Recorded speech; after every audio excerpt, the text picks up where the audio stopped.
ప్రభు అయిన యేసుక్రీస్తు నామంలో మీ అందరికీ మా వందనాలండి. ఈరోజు దేవుని వాగ్దానం వచ్చి ఇర్మియా గ్రంథము 23 1, 2, 3 వచనాలు చదువుకుందామండి.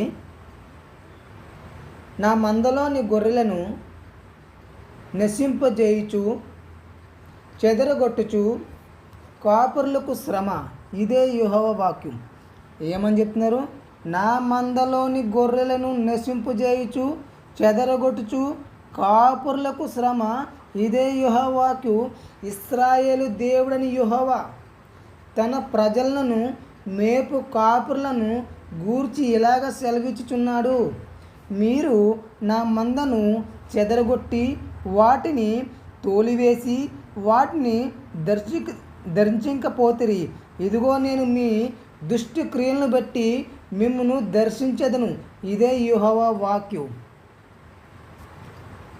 3వ వచనంలో ఏమంటున్నారో, నేను నా గొర్రెలను శేషమును వాటిని తోలివేసిన సకల దేశములలో నుండి సమకూర్చి వాటి దొడ్లకు మరలా రెప్పించదును అని అభివృద్ధి పొంది విస్తరించును. ఏమంటున్నారండి? నేను నా గొర్రెలు శేషమును వాటిని తోలివేసిన సకల దేశముల నుండి సమకూర్చి వాటి దొడ్లకు మరలా రెప్పించదును, అవి అభివృద్ధి పొంది విస్తరించును. దేవునికి స్తోత్రం అండి. అయితే ఇక్కడ ఏమంటున్నారంటే, నా మందలోని గొర్రెలను నశింపజేయుచు చెదరగొట్టుచు కాపురులకు సమ. ఎవరికండి కాపురులు? కాపురులకు సమ అంటున్నారు. అయితే ఇక్కడ ఏం చెప్తున్నారంటే, ఇర్మియా కాలంలో ఇజ్రాయేలు రాజులు, ప్రవక్తలు, యాజకులు అంతా చెడిపోయారు. ఏమైపోయారండి? ఇర్మియా కాలంలో అంట ఇజ్రాయేలు రాజులు, ప్రవర్తలు, యాజకులు అంతా చెడిపోయారు. వాళ్ళు ప్రజలను సరిగ్గా నడిపించకుండా సొంత లాభం కోసం వాడుకున్నారు. దేశం బబులోని చెరలోకి వెళ్ళి టైం అది దేవుడు ఆ నాయకుల మీద ఫైర్ అవుతున్నాడు ఇక్కడ. అయితే కాపరులు ఎవరు? రాజులు, మంత్రులు, మత పెద్దలు, గొర్రెలు, దేవుని ప్రజలు.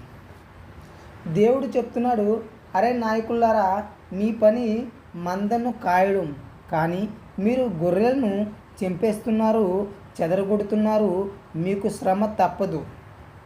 ఏంటి ఏమంటున్నాడు? మీకు శ్రమ తప్పదు అంటున్నాడు. అయితే దేవుడు 3 నేరాలు చెప్తున్నాడు. ఆ 3 నేరాలు ఏంటంటే, చెదరగొట్టారు, ఐక్యంగా ఉండవలసిన జనాన్ని విడదీశారు, తోలివేశారు అంటే కాపాడవలసిన వాళ్ళని వదిలేశారు, దర్శించలేదు, బాగోలు పట్టించుకోలేదు, విజిట్ చేయలేదు, కేర్ తీసుకోలేదు. ఏంటి ఈ 3 కారణాలు చెప్తున్నారు దేవుడు.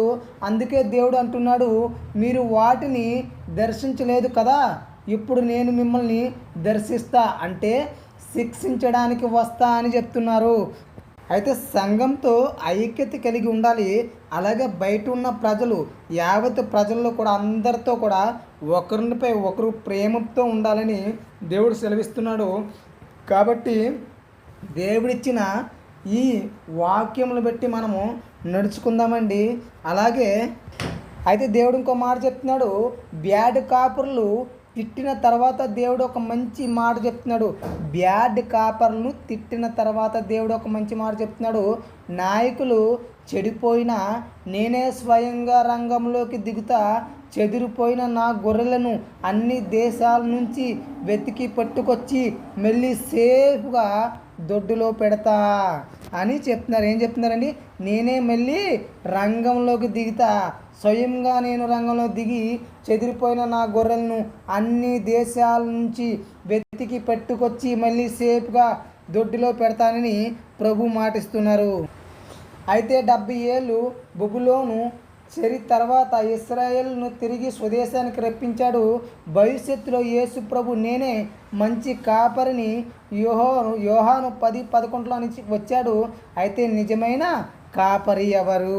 నిజమైన కాపరి యేసు ప్రభు వారు. కాబట్టి అయితే మనం ఎలా ఉండాలి, ఒక లీడర్ ఎలా ఉండాలని దేవుడు ఏం చెప్తుందంటే, నువ్వు లీడర్ అయితే ఇంట్లో తండ్రివి, టీంలో లీడర్వి, చర్చిలో సేవకుడివి, గొర్రెలను చెదరగొట్టకు, వాళ్ళ బాధ్యత దేవుడు నిన్ను అడుగుతాడు.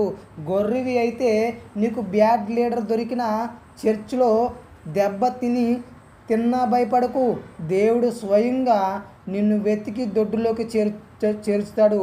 నువ్వు ఆయన స్వేశ్వం. యేసు కనెక్షన్. మత్తయి లాంటి సుంకర్లు సమాజంలో దృష్టిలో చెదిరిపోయిన గొర్రెలు, కానీ యేసు కాపరి వెతికి పిలిచి తన మందలో చేర్చుకుంటాడు. కాబట్టి ఏంటి, ప్రతి దినము నిత్యము ఆయన యందు మోకరించి ఆయన్ని స్తుతించ మన వంతు.